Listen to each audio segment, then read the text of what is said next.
Now we're going to have a look at our international newspaper review now. Nick Rushworth joining me here on set. You're beginning with Egypt today, aren't you? Hello, Stuart. Yes, Egypt. And of course, for people there, this weekend must have been absolutely horrendous for them. Egypt, a very divided country, as it marks this second anniversary of its revolution, which took place on the 25th of January 2 years ago. Now, events may be even more worrying. We've been seeing all these protests across the country.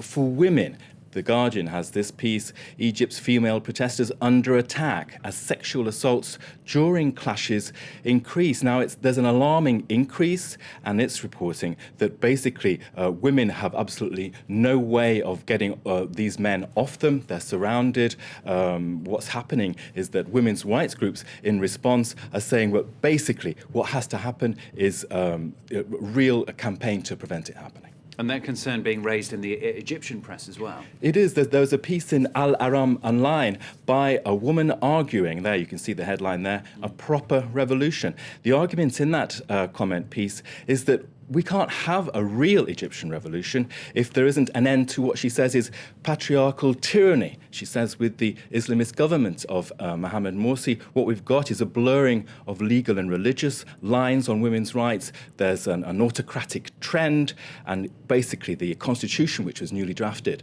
puts the role of women in the context of the authentic Egyptian family. And that comment piece is saying, well, what's that? That could be, is that a male-only household, or does it include female-led households? OK, now sticking with Africa, Nick's also been looking at the Malian papers as well, haven't you?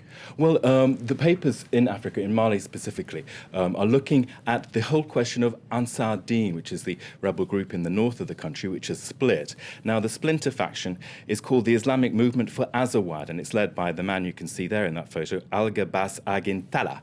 Now, he wants peace talks. MaliWeb.net says no way to that. This is not the time for political dialogue.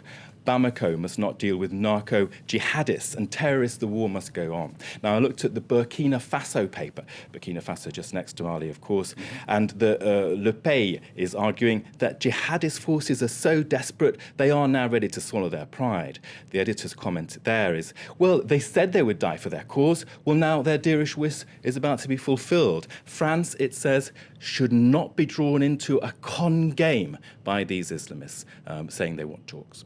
OK, and you've also pulled out a bizarre piece in the Daily Mail, this is in, isn't it? Well, I was caught by this, which stood out for me as I was looking through the papers, and it's about this trend we've seen so much that there are more twins these days than there used to be. The incidence of the birth rate of twins compared to 1980 and now in the US has gone up by 76%. I didn't know that. It's double the number in France over the last 20 years. Now, this is from the UK, southern England. What we've got is like whole sets of twins. Wow. With their teacher. They've all joined up for swimming class. 5 sets of identical twins. And guess what, Stuart? The most incredible thing, the teacher is also a twin.